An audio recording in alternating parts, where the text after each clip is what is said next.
سردار میرے اور آپ کے آقا مولا حضرت محمد مصطفیٰ صلی اللہ علیہ وسلم سے بنائے. پھر اگر ہم تاجدار عرب و عجم کی بات کریں، آپ امام الانبیاء، تمام انبیاء کی سردار، اللہ نے یہ آپ کو مقام عطا کیا. رب نے آپ کو جو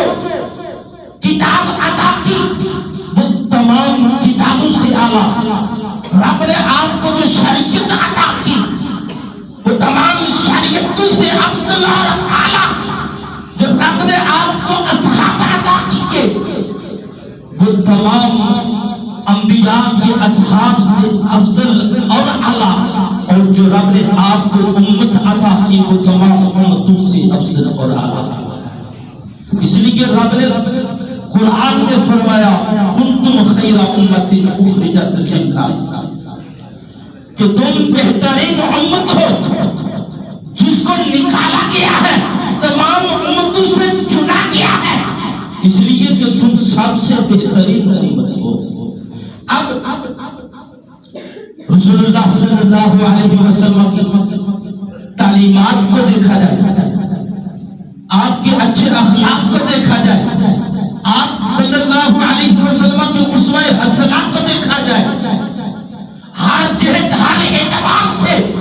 میرے اور آپ کے نبی صلی اللہ علیہ وسلم کی تعلیمات اعلیٰ ہے، ذات اعلیٰ ہے، کردار اعلیٰ ہے، اخلاق اعلیٰ ہے. تو پھر سامعین محترم، وہ لوگ جنہوں نے میرے نبی کی تعلیمات پر عمل کیا تو رب نے خاص ملائکہ کے بعد، انبیاء کے بعد کائنات میں ان کو سب سے اعلیٰ مقام عطا کیا. اور وہ بدنصیب جن کو حضور علیہ السلام کا امتی ہونے کا شرف بھی ملا مگر آپ کی تعلیمات پر عمل نہ کرتے، وہ بہترین سے بدترین ٹھہرے. سامعین محترم، ایسے ہی رسول اللہ صلی اللہ علیہ وسلم نے کچھ لوگوں کا تذکرہ فرمایا، کچھ بہترین کا، کچھ بدترین کا. آپ صلی اللہ علیہ وسلم کی تعلیمات پر جن لوگوں نے عمل کیا، اس کے مطابق اپنی زندگیوں کو گزارا، تو میرے اور آپ کے نبی صلی اللہ علیہ وسلم نے فرمایا کہ میری امت کے وہ بہترین لوگ ہیں. اور ان کے لیے فرمایا کہ وہ لوگ جو میری امت میں پیدا کیے گئے مگر انہوں نے میری سنت کو چھوڑ دیا، میرے طریقے کو چھوڑ دیا، میرے راستے کو چھوڑ دیا، میری دی ہوئی شریعت کو چھوڑ دیا، اور انہوں نے اپنی زندگی کے اپنے زاویے نکال لیے، اپنے راستے نکال لیے. تو رسول خدا صلی اللہ علیہ وسلم فرماتے ہیں کہ وہ میری امت کے بدترین لوگ ہیں. سامعین محترم، حدیث مبارکہ میں آتا ہے کہ سب سے پہلے جو کل کائنات میں جو لوگوں کی اقسام ہے وہ 4 قسم کی ہے، 4 طرح کے لوگ ہیں. ایک وہ جن کو اللہ نے علم بھی عطا کیا، مال بھی عطا کیا. ایک وہ جن کو اللہ نے علم بھی عطا کیا، مال بھی عطا کیا. دوسرے نمبر پر وہ جس کو رب نے علم تو عطا کیا مگر مال عطا نہیں کیا. تیسرا وہ جس کو رب نے علم نہیں دیا، مال دیا. اور چوتھا وہ جس کو رب نے نہ علم دیا نہ مال دیا. اس میں سے پہلے 2 بہترین ہیں اور دوسرے دونوں بدترین ہیں. اس میں پہلے دونوں بہترین ہے اور دوسرے دونوں بدترین ہے۔ رسول خدا صلی اللہ علیہ وسلم نے فرمایا کہ ان میں وہ پہلا شخص جو بہترین ہے، جس کو رب نے علم بھی دیا، مال بھی دیا۔ آپ کو بہترین کیوں ہے کہ وہ اس میں سے اپنے علم کے مطابق اس پر عمل بھی کرتا ہے اور اپنے مال میں سے جو اس کا حق ہے اس کو بھی ادا کرتا ہے، اس کو اللہ کی راہ میں بھی خرچ کرتا ہے، غریب رشتہ داروں میں بھی خرچ کرتا ہے، غریب پڑوسیوں میں بھی اس مال کو خرچ کرتا ہے، اس کا حق ادا کرتا ہے۔ جب وہ بندہ اپنے مال سے اپنے علم کے مطابق اس کا حق ادا کرتا ہے، رسول خدا صلی اللہ علیہ وسلم فرماتے ہیں کہ وہ بندہ بہترین ہے۔ اور وہ بندہ جس کو رب نے فقط علم عطا کیا، مال عطا نہیں کیا، اب وہ یہ خواہش کرتا ہے، وہ بہترین کیوں ہے؟ وہ اس لیے کہ اس کے دل میں خواہش پیدا ہوتی ہے، حسد سے نہیں، کینے سے نہیں، بغض سے نہیں، بلکہ اس کے دل میں یہ محبت پیدا ہوتی ہے، یہ شوق دل میں پیدا ہوتا ہے کہ کاش میرا رب مجھے مال بھی عطا کرتا،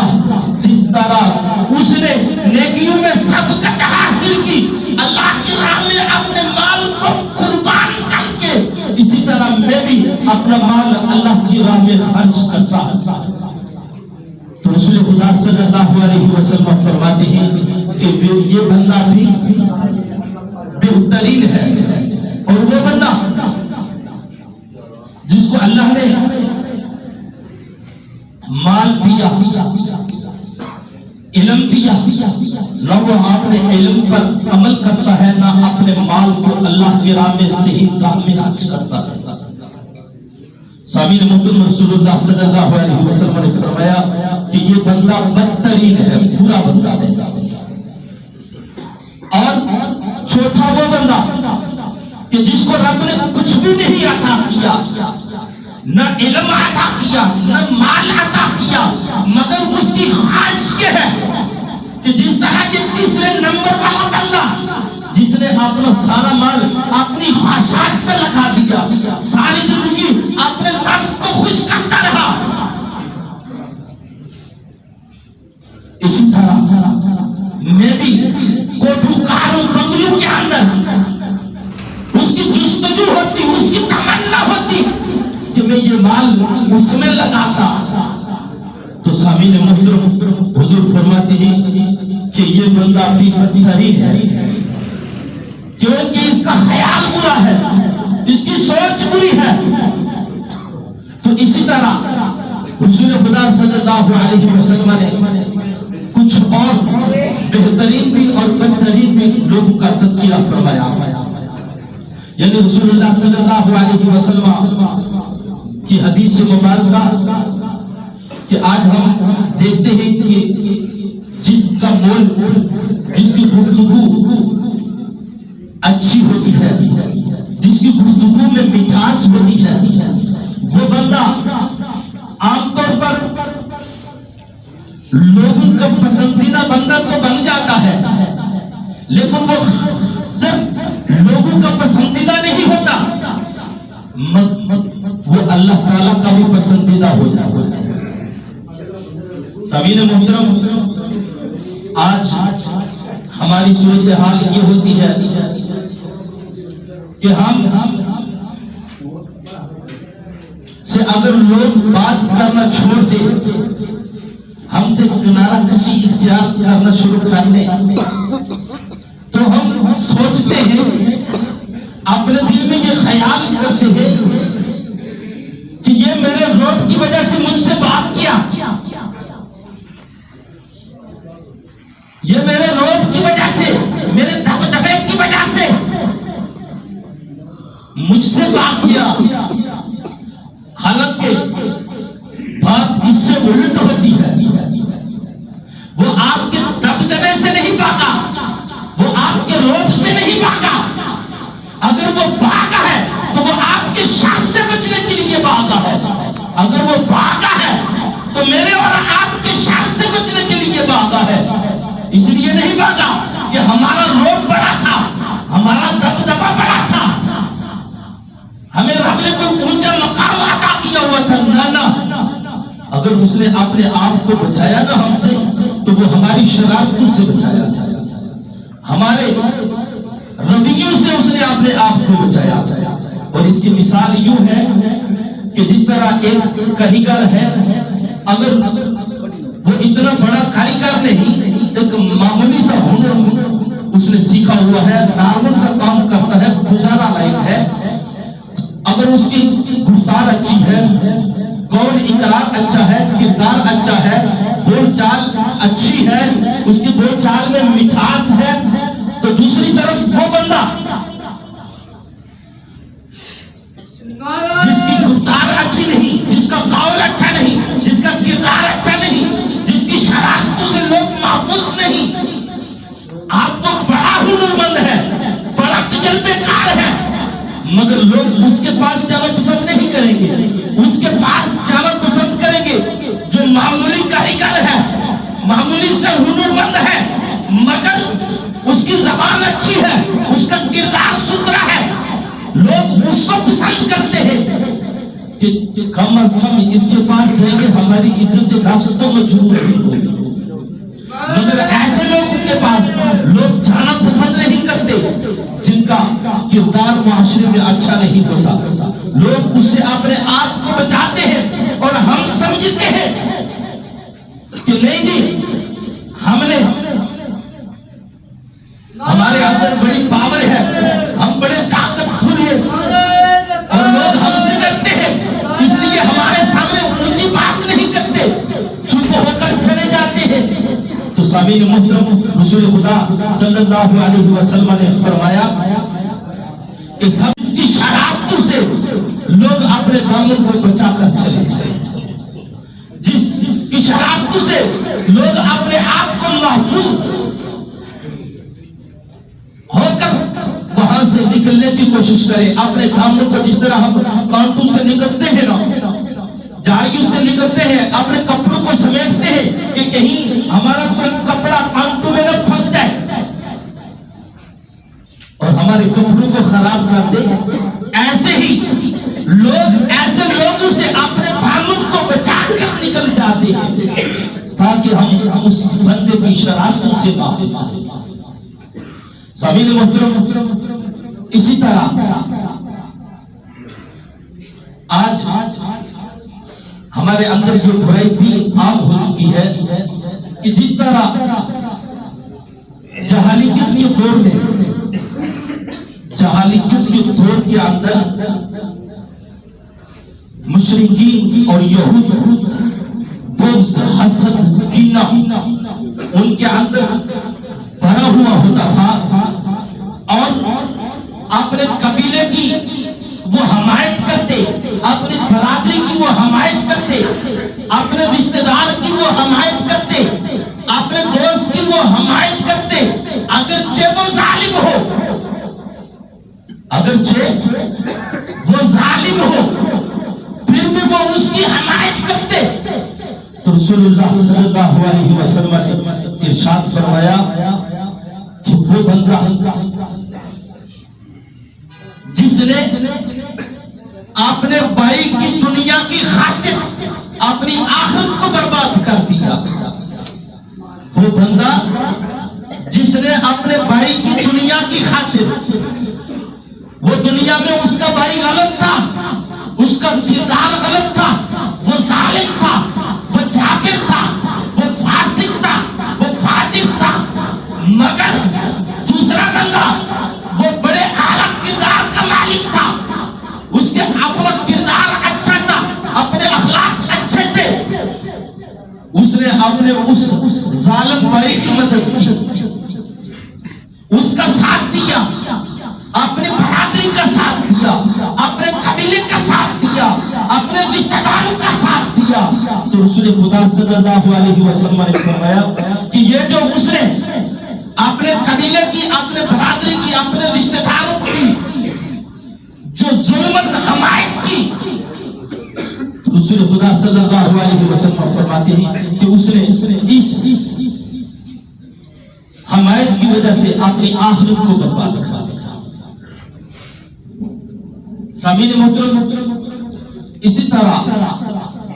اور بھی بے شمار چیزیں ہیں جو رسول خدا صلی اللہ علیہ وسلم نے ارشاد فرمائی، جو رب ذوالجلال نے جیسے عادل حاکم کے متعلق فرمایا کہ جب کوئی عادل جس کو اللہ تعالیٰ عہدہ عطا کرتا ہے، عہدوں والے کے متعلق فرمایا کہ جب آئے تو ہم میں سے ہر بندہ یہ خاص کرتا ہے نا کہ مجھے عہدہ مل جائے، مجھے عہدہ مل جائے، میں اس بڑے عہدے پر فائز ہو جاؤں، مگر اس عہدے کا حق کوئی نہیں ادا کرتا، خاص ہر ایک کرتا ہے، مگر اس عہدے کا حق کوئی نہیں ادا کرتا۔ اور رسول اللہ صلی اللہ علیہ وسلم نے فرمایا، کیا میں تم میں بتاؤں نا کہ تم میں بہترین انسان کون سا ہے؟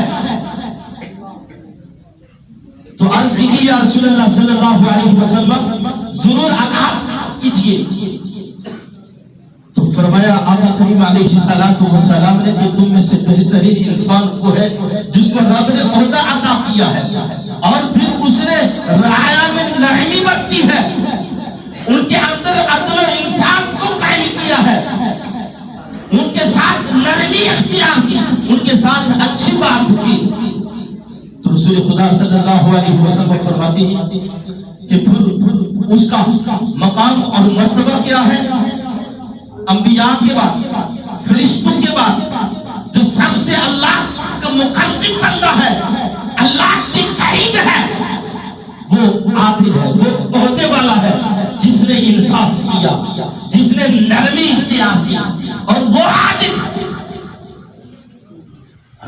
جس نے اس کے برعکس کیا تو وہ ظالم ہے۔ اس لیے سامعین محترم، اللہ تعالیٰ نے ہمیں ہماری رہنمائی کے لیے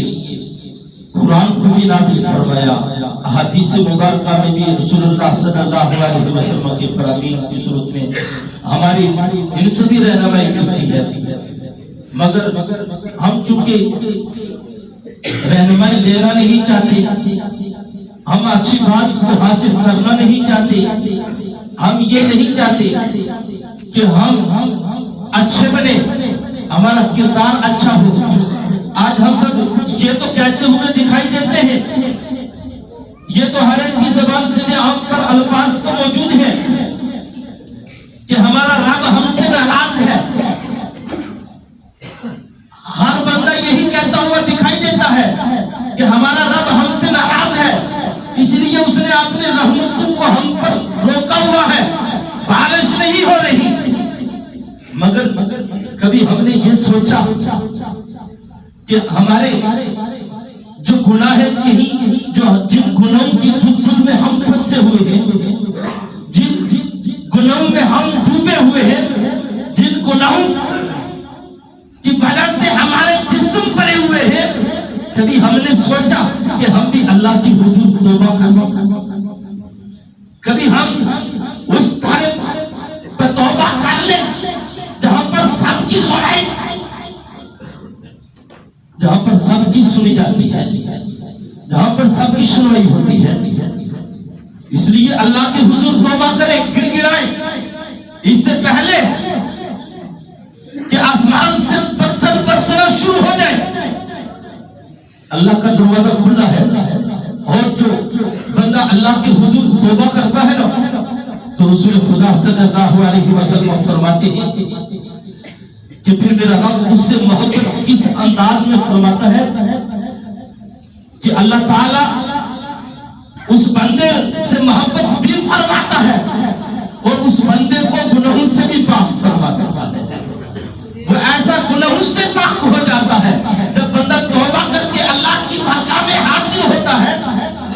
تو اللہ توبہ کو بھی قبول فرماتا ہے، اور اس بندے کو گناہوں سے بھی آزاد فرما دیتا ہے۔ اس لیے اللہ کے حضور توبہ کرے کہ شاید ہو سکتا ہے ہمارا ہی کوئی ایسا عمل ہو جس کی وجہ سے اللہ ہم پر اپنی رحمت نازل نہیں فرما رہا، تو ہم میں سے ہر بندہ اپنے گریمان میں جا کر اپنی اصلاح کرے، آپ نے آپ کو دیکھے کہ مجھ سے کون کون سے گناہ سرزد ہوئے، تاکہ میں ان کی اصلاح کر کے اللہ کے حضور گڑ گڑاؤں۔ ہو سکتا ہے اللہ تعالیٰ میرے گناہ سے درگزر فرما کر مجھے اپنی رحمت سے مالا مال فرما دے۔ تو یہ چند احکام